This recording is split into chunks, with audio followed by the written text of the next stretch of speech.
요즘 정보통신 분야는 인재를 구하기가 매우 어렵다고 합니다. 그렇다고 인력 자체가 부족한 것이 아닙니다. 지금 3D 업종은 인력이 부족해서 회사가 어려움을 겪지만 이 정보통신 분야는 인력이 차서 넘칩니다. 취업하겠다고 자원하는 인력은 회사마다 차고 넘칩니다. 그런데 회사가 요구하는 전문 지식을 가진 인재는 부족해서 어려움을 당하는 것이 바로 IT 관련 회사입니다. 최근 이런 현상이 코로나로 인해서 더욱더 심해졌다고 합니다. 그런데 인재가 부족한 것은 교회도 마찬가지입니다. 교회마다 인재가 부족해서 하나님 일을 하는데 많은 어려움을 당하고 있습니다. 그러나 교회 안에 인재가 부족하다는 것은 무슨 정보통신 분야처럼 전문 지식을 가진 사람이 부족하다는 말이 아닙니다. 교회 안에 인재가 부족하다는 말은 하나님의 일에 헌신된 일꾼이 부족하다는 말입니다. 우리 교회는 교인들 숫자가 얼마 안 되니 당연히 일꾼이 부족할 수밖에 없죠. 그렇다 교인들 숫자가 많은 큰 교회는 일꾼이 차서 넘칠까요? 절대 그렇지 않습니다. 큰 교회도 예배드리는 사람은 넘쳐나지만 하나님의 일을 할 만한 헌신된 일꾼은 부족합니다. 예를 들면 교인들 숫자가 1000명이라고 하면 100명 남짓만 일하고 나머지 900명은 뒷짐을 지고 구경만 합니다. 그런 현상은 큰 교회나 작은 교회나 마찬가지입니다. 그런 점에서 보면 정말 정보통신 분야 못지않게 인재가 부족한 것이 교회라고 할 수가 있습니다. 그런데 오늘 본문을 보시면 예수님께서 이런 현상을 이미 간파하고 있었습니다. 예수님이 갈릴리 사역을 마치고 예루살렘으로 올라가면서 70인의 제자를 파송했습니다. 예수님께서 70명의 제자를 파송하면서 이런 말씀을 했어요. 자, 2절을 보면 이르시되 추수할 것은 많되 일꾼이 적으니 그러므로 추수하는 주인에게 청하여 추수할 일꾼들을 보내주소서 하라. 자, 이르시되 추수할 것은 많되 일꾼이 적으니 이 말씀을 보면 흡사 요즘 우리나라의 농촌 현실을 보는 것 같지 않습니까?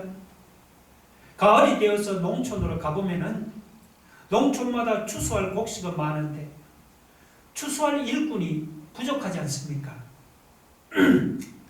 이렇게 추수할 일꾼이 부족한 농촌처럼 정말 추수할 것은 많지만 일꾼이 부족해서 어려움을 당하고 있는 것이 바로 오늘날 교회의 현실입니다.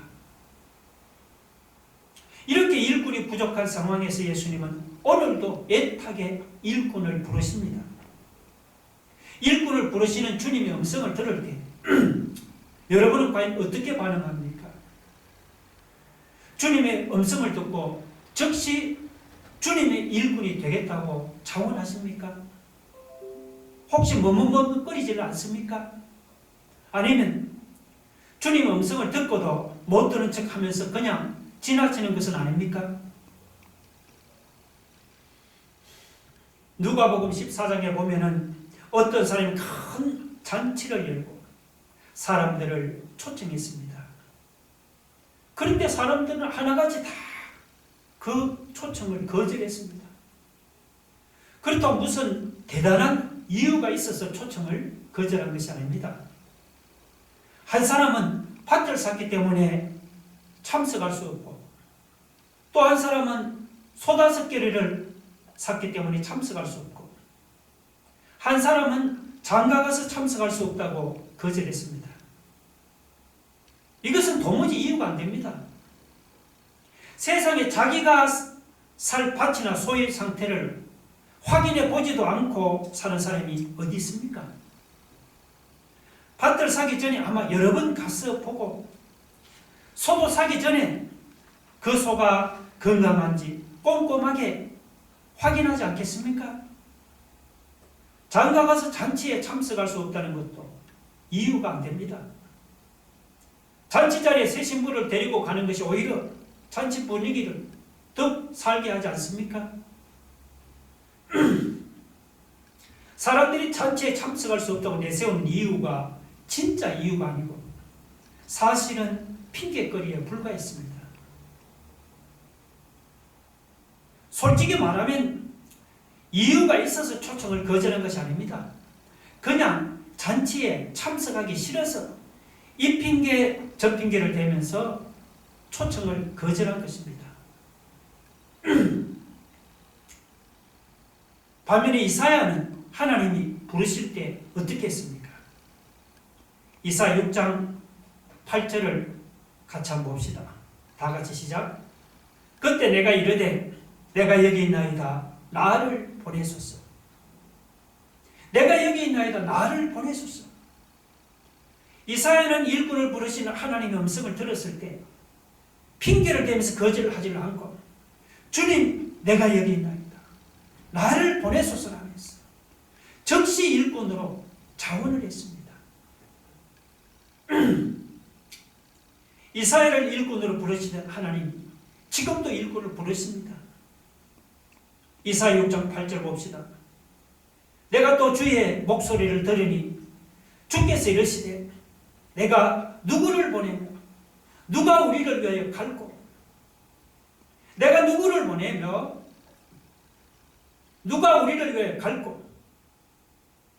일꾼이 부족한 현실에서 하나님께서 안타까운 마음으로 나를 일꾼으로 부르시면 여러분 뭐라고 대답하겠습니까? 나는 집안일 하느라고 시간이 없어서 안 된다고 거절하겠습니까? 나는 장사하느라고 바빠서 안 된다. 나는 능력이 없어서 안 된다. 이 핑계 저 핑계를 대면서 하나님의 부르심을 거절하겠습니까? 그럴 수는 없는 거예요.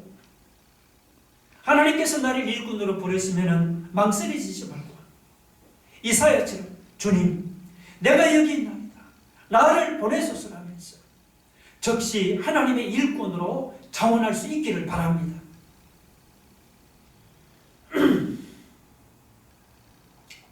예수님은 70명의 제자들을 전도하려고 둘씩 짝을 지어서 보내시면서 복음 전도자가 어떤 마음의 자세를 가져야 할지를 말씀을 했습니다. 그러면 전도자가 어떤 마음의 자세를 가져야 합니까? 전도자는 첫째, 자신이 가야 할 세상이 어떤 곳인지를 바로 알아야 합니다. 전도자가 복음을 들고 가야 할 이 세상은 유토피아처럼 좋은 곳이 아닙니다. 예수님도 70명의 제자들을 세상에 보내면서 이 점을 분명히 했습니다. 3절을 보세요.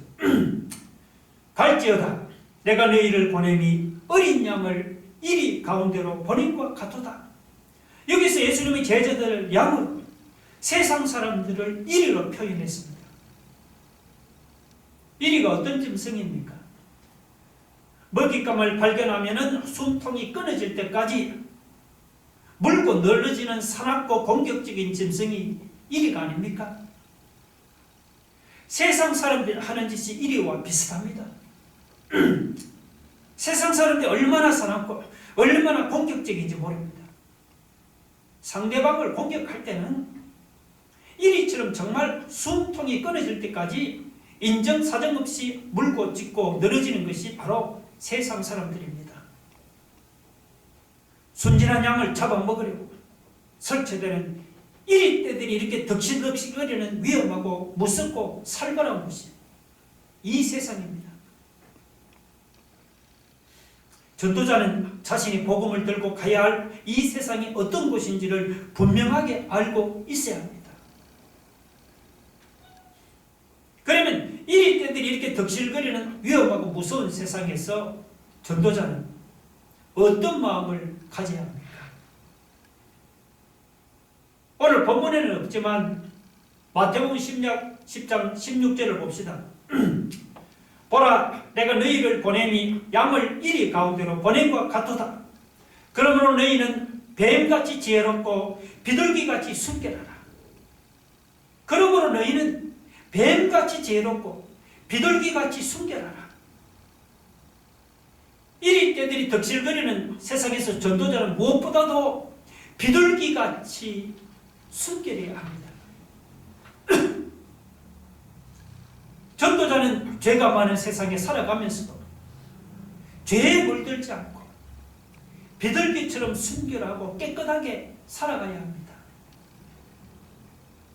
제가 이런 말을 하면 바보라고 생각합니까? 아니, 세상이 온통 진흙탕인데 나 혼자만 깨끗하게 살아간들 무슨 소용이 있느냐고 생각합니까? 그 말은 전도자도 적당히 죄를 지으면서 살아갈 수밖에 없다는 그런 말입니다. 과연 그럴까요? 절대로 그렇지 않습니다.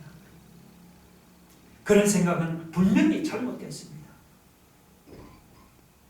세상 사람들은 나쁜 짓을 하고 도둑질을 하고 죄를 지으면서 살지라도 전도자는 그렇게 살아서는 안 됩니다.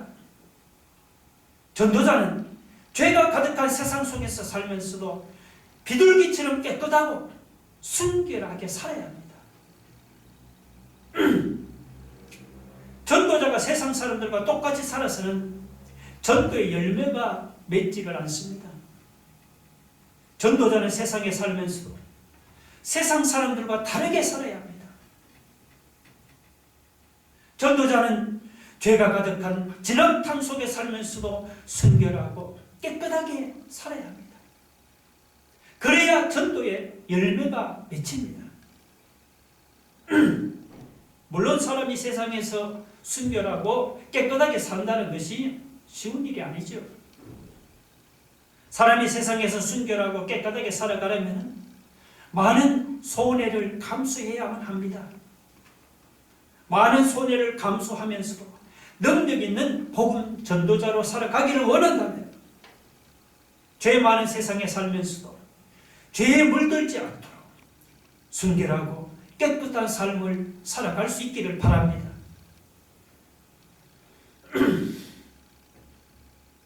그런데 예수 믿는 신자가 순결한데도 세상에서 인정받지 못하고 바보 취급을 당할 때가 많습니다.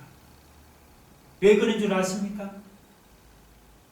그 이유는 예수 믿는 신자가 순결하기는 하지만 지혜가 부족하기 때문입니다. 지혜로운 사람은 할 말과 안 할 말, 해야 할 행동과 하지 말아야 할 행동을 가려서 할 줄 알기 때문에 쓸데없는 화를 자초하지 않습니다. 반면에 지혜롭지 못한 사람은 어떻습니까? 지혜롭지 못한 사람은 할 말과 안 할 말, 해야 할 행동과 하지 말아야 할 행동을 가려서 하지를 못하다가 화를 자초할 때가 많습니다. 실제로 우리가 살아가다가 말이나 행동을 잘못해서 낭패당할 때가 얼마나 많습니까? 괜히 안 할 말을 하고 과격한 행동을 해서 실수하는 경우가 얼마나 많습니까? 그래서 전도자는 비둘기같이 순결해야 하지만 동시에 뱀처럼 지혜로워야 합니다. 뱀처럼 지혜롭다고 무슨 하와를 유혹하는 뱀처럼 사람을 속이는 그런 간교한 지혜가 아닙니다. 여기서 뱀처럼 지혜로우라는 것은 뱀처럼 아주 조심성이 있고 신중한 사람이 되라는 말입니다. 전도자가 지혜롭지를 못해서 말이나 행동을 함부로 하면 그가 전하는 말을 누가 듣고 믿겠습니까? 정말 이리 때들이 덕실거리는 위험하고 살벌한 세상에서 능력 있는 전도자로 살아가기를 원한다면 할 말과 안 할 말을 가려서 하고 해야 할 행동과 하지 말아야 할 행동을 가려서 할 줄 아는 지혜롭고 아주 신중한 사람이 되기를 바랍니다.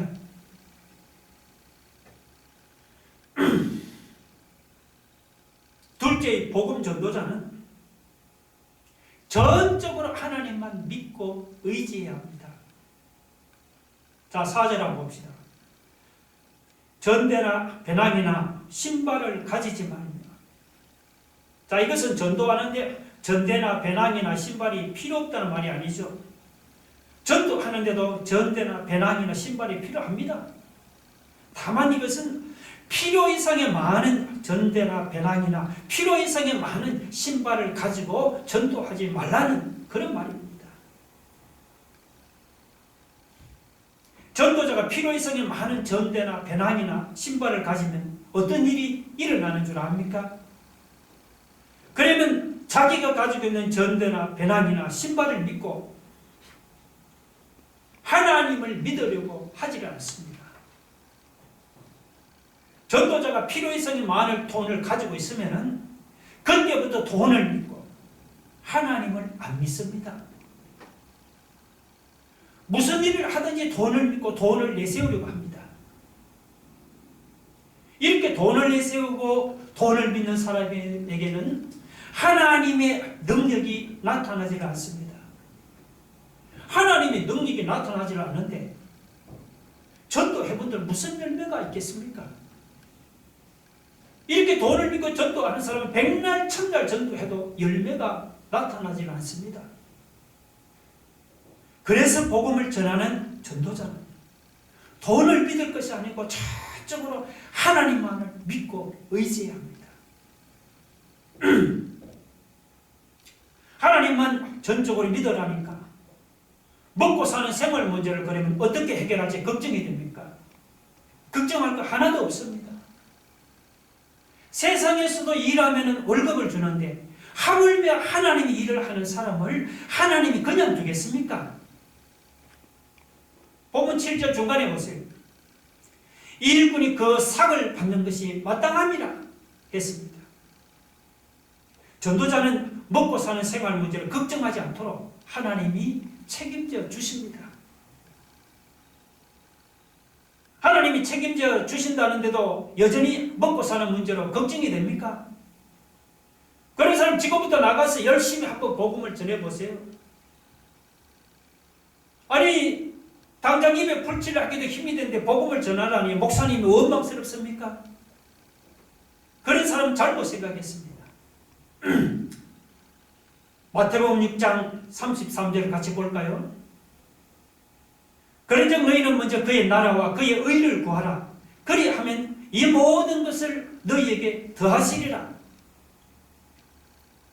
자기 일을 하기 전에 먼저 복음을 전하면서 그의 나라와 그의 의를 구해보세요. 전도한다고 내가 망하는 일은 여러분 절대로 일어나지 않습니다. 오히려 전도하면 이 모든 것을 너희에게 더하시리라고 주님이 약속했습니다. 우리가 하나님을 믿고 복음을 전하면 우리가 이 세상을 살아가는데 필요한 이 모든 것들을 더하는 축복을 받게 될 줄로 믿으시기 바랍니다.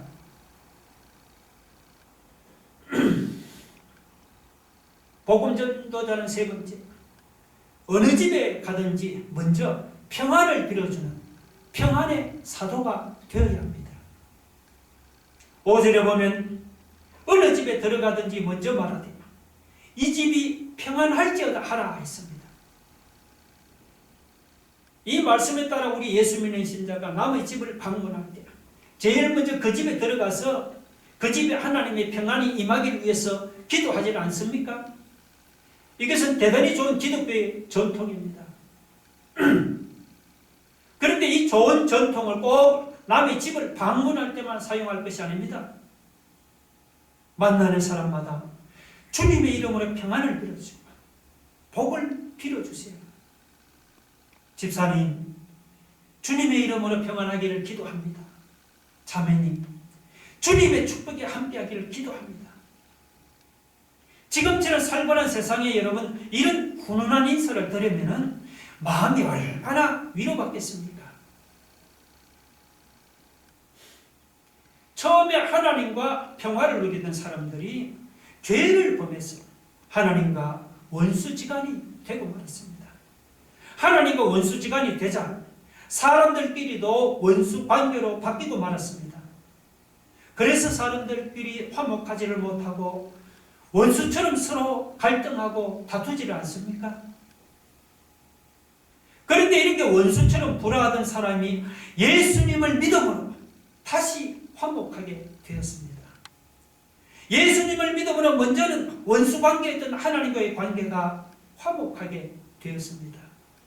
하나님과의 관계가 화목하게 되자 원수 같던 사람들 사이에도 관계도 다시 화목하게 되었습니다. 예수님 안에 있는 이런 놀라운 화목과 평안을 전하는 사람이 바로 누굽니까? 복음 전도자입니다. 전도자가 빌어주는 평안은 빈말이 아닙니다. 본문 6절 보세요. 만일 평안을 받을 사람이 거기 있으면 너희의 평안이 그에게 머물 것이요 그렇지 않으면 너희에게로 돌아오리라 했습니다. 감사로 받으면은 전도자가 빌어준 평안이 자기에게 그대로 이루어집니다. 거부한다고 해도 허공으로 사라지는 것이 결코 아닙니다. 거부하면 평안을 빌어준 전도자 자신에게로 돌아옵니다. 여러분 그 사실 믿습니까? 그러면은 만나는 사람마다 주님의 이름으로 평안을 빌어주기 바랍니다. 우리가 평안을 빌어주면은 근심 걱정하는 사람의 마음에 주님의 평안이 임하게 됩니다. 우리가 평안을 빌어주면은 서로 불화하고 다투는 사람의 마음에 주님 주시는 하늘의 평화가 임하게 됩니다. 복음 전도자는 평화를 빌어주는 평화의 사도입니다. 여러분 믿으시면 아멘 하시기 바랍니다.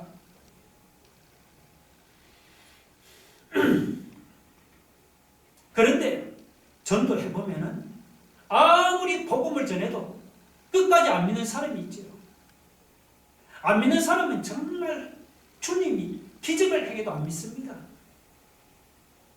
이렇게 끝까지 복음을 거부하는 사람은 어떻게 됩니까? 자, 10절, 11절 한번 보세요. 어느 동네에 들어가든지 너희를 영접하지 아니하거든 그 거리로 나와서 말하되 너희 동네에서 우리 발에 묻은 먼지도 너희에게 떨어버리노라. 예수님은 끝까지 복음을 거부하는 사람에게는 발의 먼지를 떨어버리라고 말씀했습니다. 여기서 이 발에 먼지를 떨어버린다는 말에는 두 가지 의미가 있습니다. 하나는 복음을 거부하는 사람은 완전히 멸망당한다는 말입니다. 끝까지 복음을 거부하는 사람은 소돔과 고모라 성같이 하나님의 심판을 당해서 망할 수밖에 없습니다. 또 하나는 그 멸망에 대해서 복음 전도자는 아무런 책임이 없다는 말입니다. 전도자가 만약에 복음을 전하지를 않아서 사람들이 믿지를 않았습니까? 그때는 복음을 전하지 않은 전도자에게 책임이 있습니다. 그러나 전도자가 제대로 복음을 전했는데도 사람들이 믿지를 않았습니까? 그때는 복음을 전한 전도자에게는 아무런 책임이 없습니다. 그때는 전도자가 전한 복음을 듣고도 거절한 그 사람들에게 책임이 있는 것입니다. 그런데 사람들은 복음을 듣고 거절하는 것이 얼마나 심각한 죄가 되는지 잘 모릅니다. 사람들은 그냥 전도자가 전하는 말을 거절한 것이라고 생각합니다. 그런데 사실은 그렇지 않습니다. 마지막 16절을 한번 보세요. 자, 너희 말을 듣는 자는 곧 내 말을 듣는 것이요 너희를 저버리는 자는 곧 나를 저버리는 것이요 나를 저버리는 자는 나 보내신 이를 저버리는 것이니라. 너희 말, 곧 전도자가 전하는 말을 저버리는 사람은 내 말, 곧 주님의 말씀을 저버리는 것이요 주님의 말씀을 저버리는 사람은 주님을 보내시니, 그러니까 하나님의 말씀을 저버리는 것입니다. 그러니까 전도자가 전하는 말을 거절하는 것이 바로 하나님의 말씀을 거절하는 것입니다. 하나님의 말씀을 거절하는 사람이 여러분 얼마나 끔찍한 심판을 당하겠습니까? 소돔이 죄악이 차서 넘치다가 하나님의 심판을 당해 유황불로 멸망당하지 않았습니까? 이 소돔은 고모라와 함께 옛날부터 악한 도시로 널리 알려졌지요. 그런데 예수님은 복음을 거절하는 사람은 소돔이 받은 심판보다도 더 심각한 심판을 받는다고 말씀했습니다. 12절 보세요. 내가 너희에게 말하노니 그날에, 이 심판의 날에 소돔이 그 동네보다 견디기 쉬우리라. 바로 그 말씀입니다.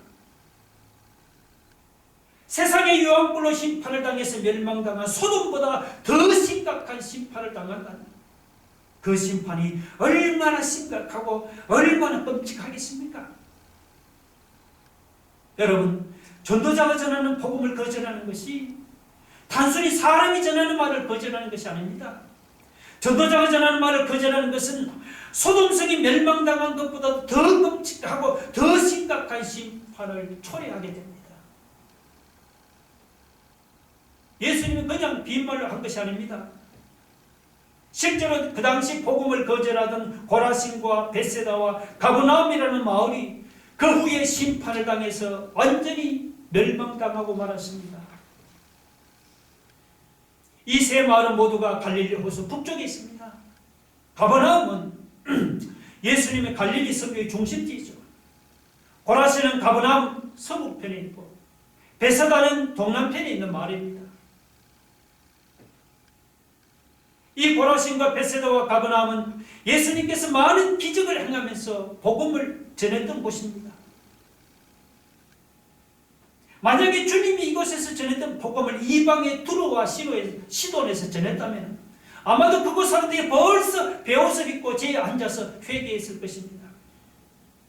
그런데 예수님이 많은 기적을 행하면서 복음을 전했지만 고라신과 벳세다와 가버나움 사람들은 주님이 전하는 복음을 거부했습니다. 이렇게 복음을 거부하던 고라신과 벳세다와 가버나움이 어떻게 됐습니까? 14절 보세요. 심판 때 두로와 시돈이 너희보다 견디기 쉬우리라 했습니다. 15절에는 가버나움아 네가 하늘에까지 높아지겠느냐 음부에까지 낮아지리라고 했습니다. 고라신과 벳세다와 가버나움이 끝까지 하나님의 복음을 거절하다가 두로와 시돈보다 더 무서운 심판을 받아서 음부 곧 지옥에 떨어졌습니다. 여러분, 복음을 거부하는 것은 단순히 그 전도자의 말을 거부하는 것이 아닙니다. 복음을 거부하는 것은 주님의 말씀을 거부하는 것이요 하나님의 말씀을 거부하는 것입니다.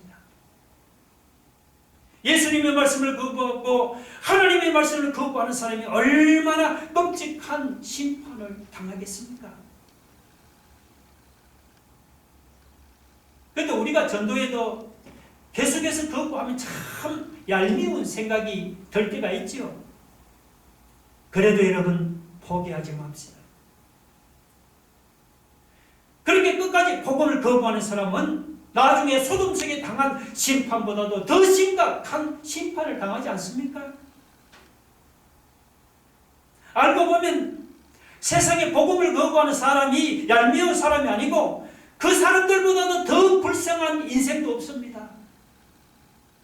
우리가 거부한다고 얄밉게 생각하지는 말고 그 인생을 불쌍히 여기는 마음을 가지고 포기하지는 마시고 끝까지 계속해서 복음을 전할 수 있는 신실한 복음 전도자가 되기를 주님의 이름으로 축원합니다. 우리 다 같이 눈을 감고 가슴에 한번 두 손을 모아보세요. 여러분, 복음을 거부하면 소돔성에 당한 심판보다도 더 심각한 심판을 당합니다. 우리가 복음을 거부한다고 얄밉게 생각하지 말고 그 영혼 불쌍히 여기는 마음으로 계속해서 복음을 전할 수 있기를 바랍니다. 전도자가 어떤 사람이지요? 평화를 밀어주는 평화의 사도가 되어야 합니다. 전도자는 하나님만 전적으로 믿고 의지해야 합니다. 전도자는 이 때가 들떴던 이런 세상에서 우리는 비둘기처럼 순결하고 뱀같이 지혜로워야 합니다. 일꾼이 부족한 교회에서 우리를 일꾼으로 부르시는 주님의 음성을 들을 때 핑계대지 마시고 하나님의 일꾼으로 자원해서 복음 전도하는데 더욱 힘쓰게 해달라고 우리 한번 다같이 한번 통성을 기도하겠습니다. 할렐루야. 하나님 아버지 감사합니다. 하나님 아버지 복음을 거부하면 하나님 소돔성에 당한 심판보다 더 심한 심각한 심판을 당하는 것입니다.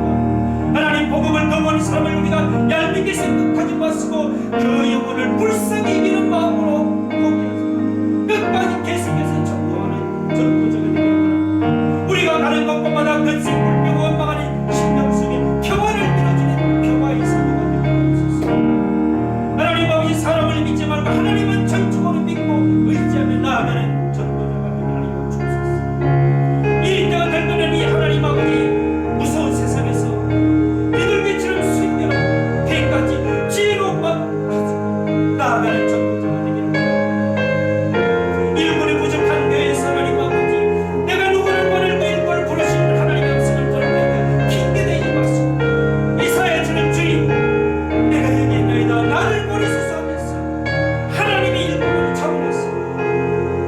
하나님 아버지 복음 전도하는 데 더 힘쓰는 충성스러운 복음 전도자들이 되게 하여 주옵소서. 예수님 이름으로 기도드립니다.